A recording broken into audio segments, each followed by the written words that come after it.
Hello and welcome everyone to another episode of the Peru Channel podcast. I'm your host Philip, and today I've got a fun little topic that I really never gave much thought about in the past, but I thought it'd be fun to share my thoughts on some amazing places to visit. Cusco is my home, and I've been to all of the places on the list more than once, most of them countless times over the years. The number of interesting and fascinating places to visit in this area can be truly overwhelming, so I decided to focus on the immediate district of Cusco, which is mostly made up of the historical center that most visitors are familiar with. I actually changed the number of locations to include on this list quite a few times. Originally, I planned to talk about my top 10, then it became 8, then 6, and now it's back to 7, as I want to get it just right and not waste your time with places that I don't consider essential. I debated a long time as to whether I wanted to put them in any kind of order, and I finally decided that I'd give it a try. It's very, very hard to do this, as my opinions about each changes regularly, but I'm going to give it a try.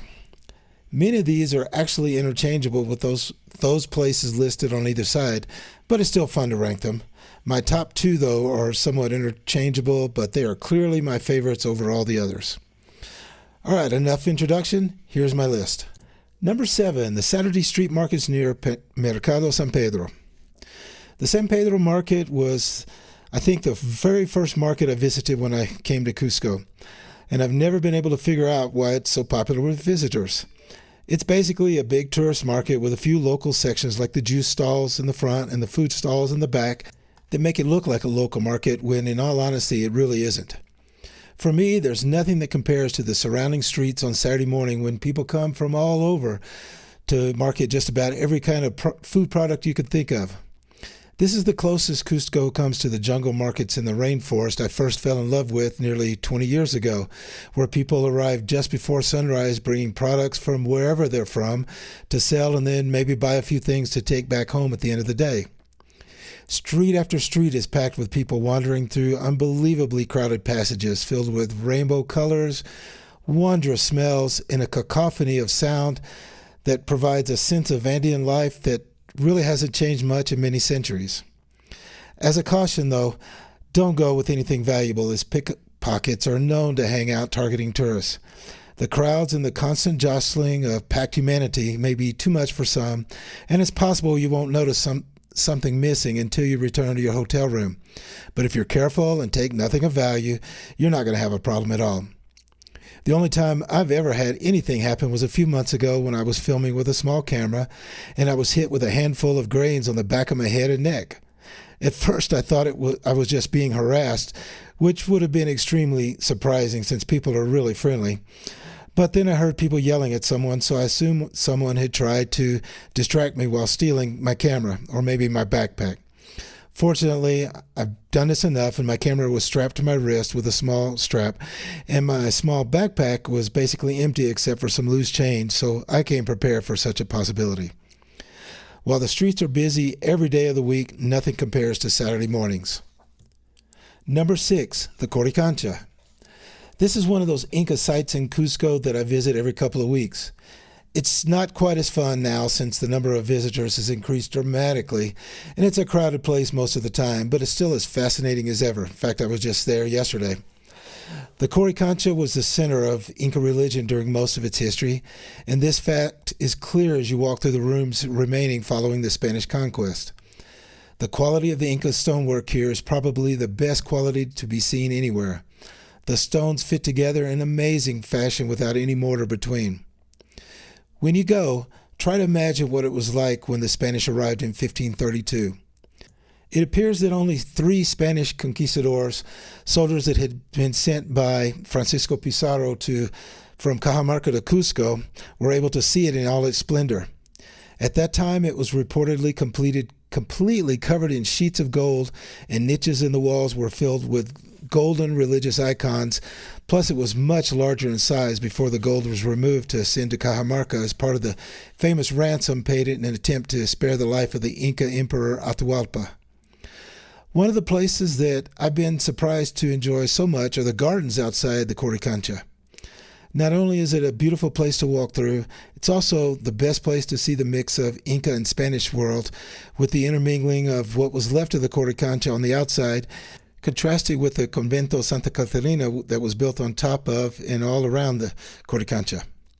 Also, don't forget to visit the second floor where there are usually some amazing cultural exhibits that frequently change. Almost no one goes up there, certainly none of the tour groups, but it's almost like a separate museum that's included in the admission. The Coricancha is located next to Avenida El Sol, about 2 long blocks south of the Plaza de Armas. It's mostly inside the Santa Catalina church grounds, and it's hard to miss. The 15 sole entrance fee is well worth it. Number 5, the Machu Picchu Museum and Casa Concha. At first, I wasn't sure where exactly to put this on the list, but it just kept climbing higher and higher the more I thought about it. Probably the bottom line for me is that it's simply about Machu Picchu. Everyone who knows me knows that my deepest passion here is for Machu Picchu, and this is the only museum in the city devoted to the site, with its collection of items that were returned to Cusco about a decade or so ago after a long legal battle between Peru and Yale University over the items taken by Hiram Bingham following his famous expeditions here in 1911 and 1912. The artifacts on display surprisingly aren't my favorite part of the museum. To me, there's simply nothing to compare with the 110-year-old black and white photos that Bingham took. Seeing Machu Picchu as it was back then, still covered by the rainforest, as it had been for almost 400 years, still gives me chills. Looking at Bingham's photos and being able to recognize places that are still rarely seen it's a fascinating thing for me.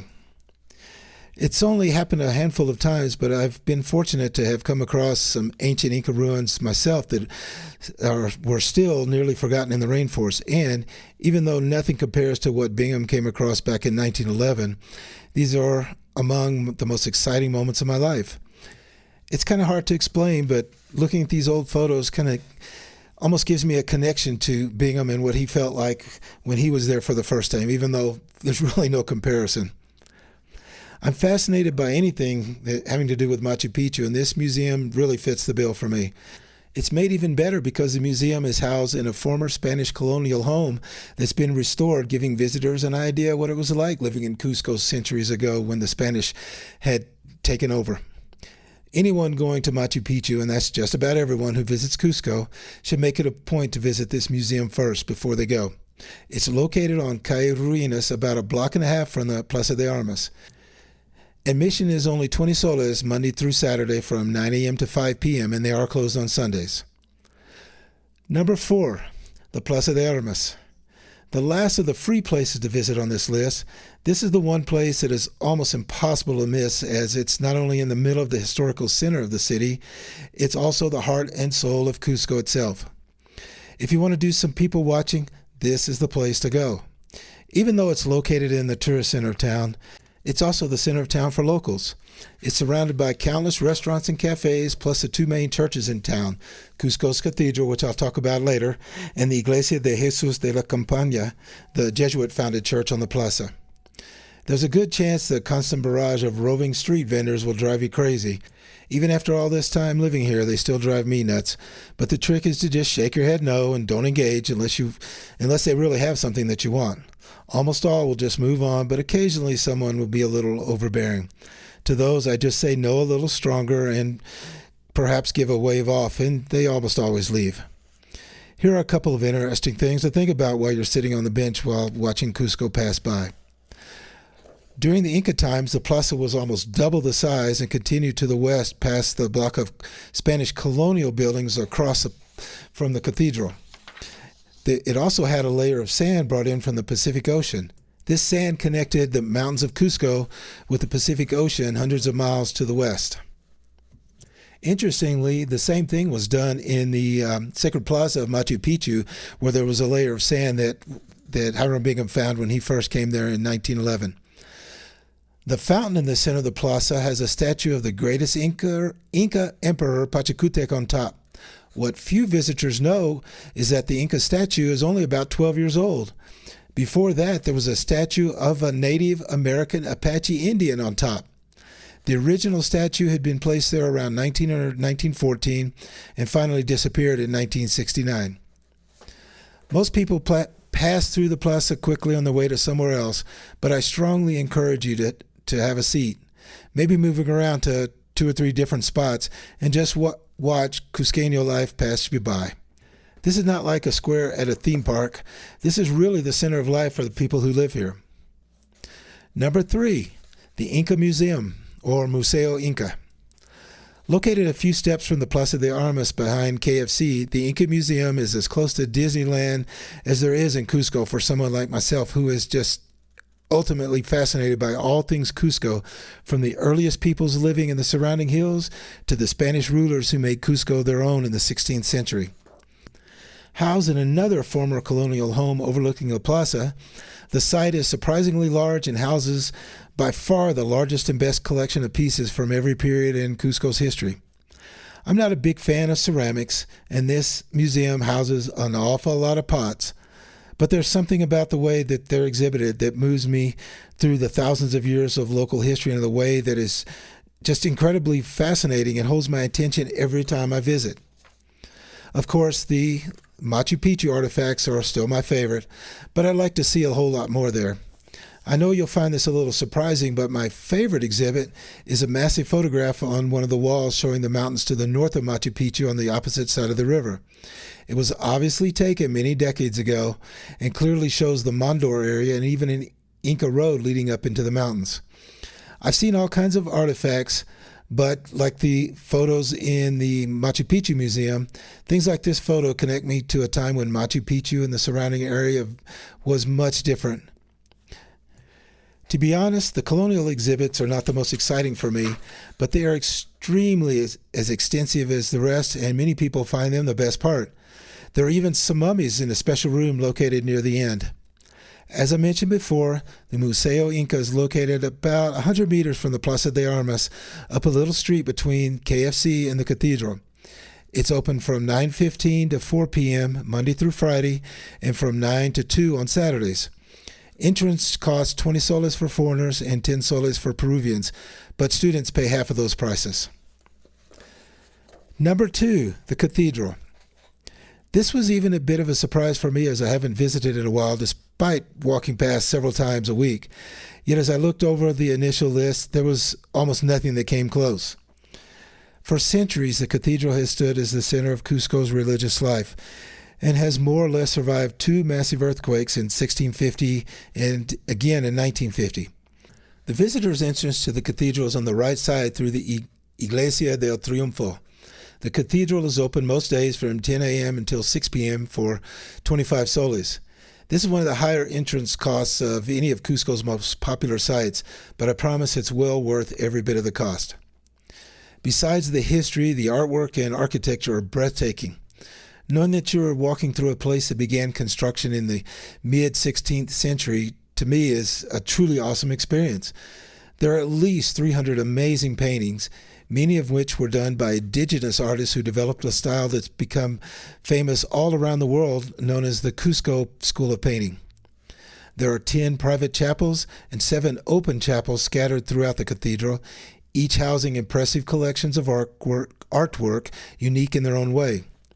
Some of the things you'll want to look for while exploring are the Last Supper painting, which includes some important distinct Andean elements, Señor de los Temblores, the Black Christ crucifix, which is credited with stopping the massive earthquake of 1650 when he was taken out into the streets, the massive silver altar, and the beautiful choir. Of particular interest are the great number of ovals all around the cathedral, both inside and outside. These are a reference done by Inca workers to their creator god, Huiracocha, that apparently passed unnoticed by the Catholic Church during its construction. One time I went through and counted 196 ovals, and almost certainly there were more that I missed. There's even one very important painting in the cathedral where the face of the Virgin Mary is actually it's a tiny white oval, an obvious reference that the most important person in the painting is not Mary, but Huiracocha.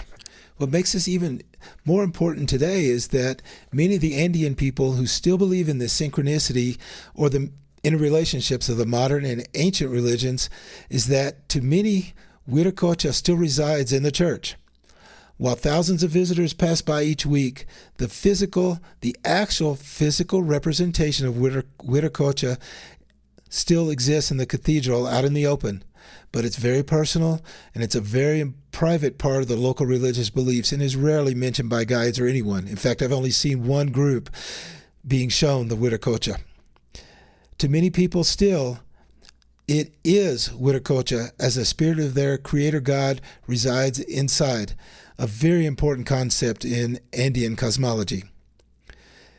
The cathedral is the one place that you can pass through in an hour or wander slowly over 2 to 3 hours, seeing all kinds of special things.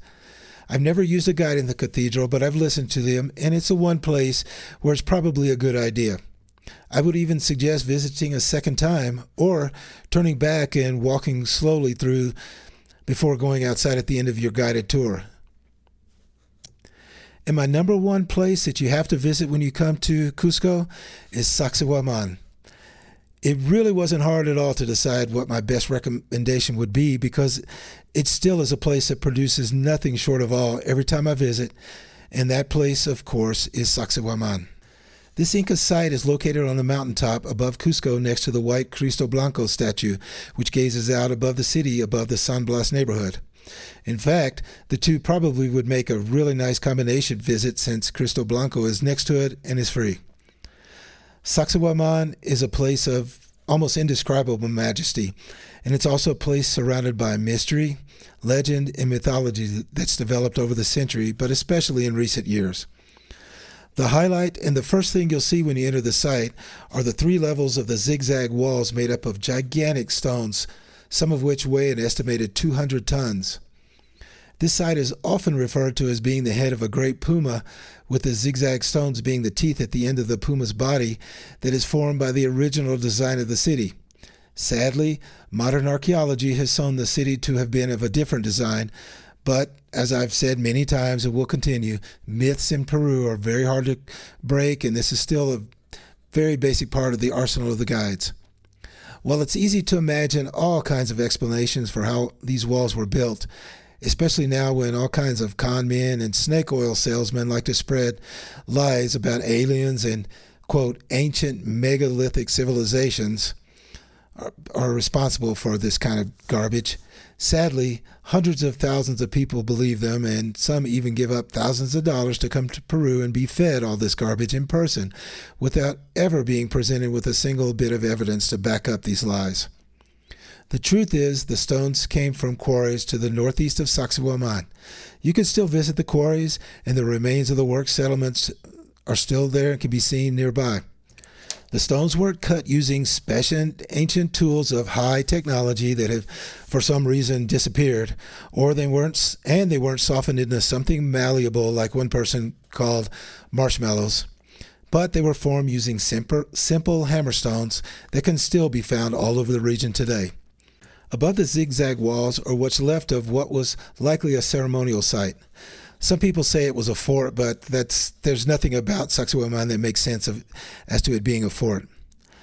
The bottom foundation of a circular tower still remains, inviting you to imagine how impressive the original structure must have been 600 years ago.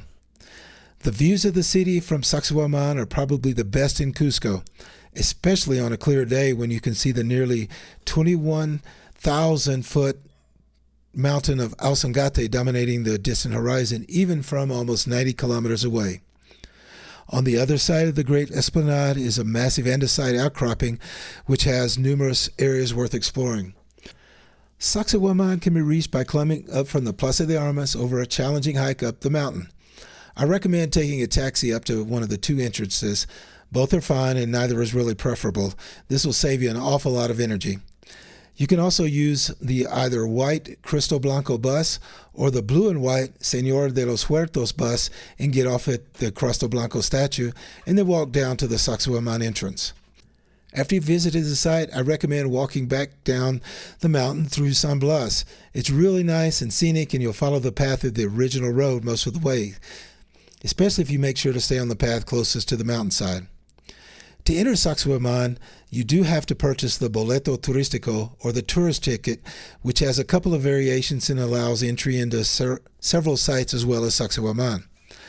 The cheapest version of the ticket is one that costs 70 soles and is good for 3 days and will allow you entrance into most of the major sites in and around Cusco.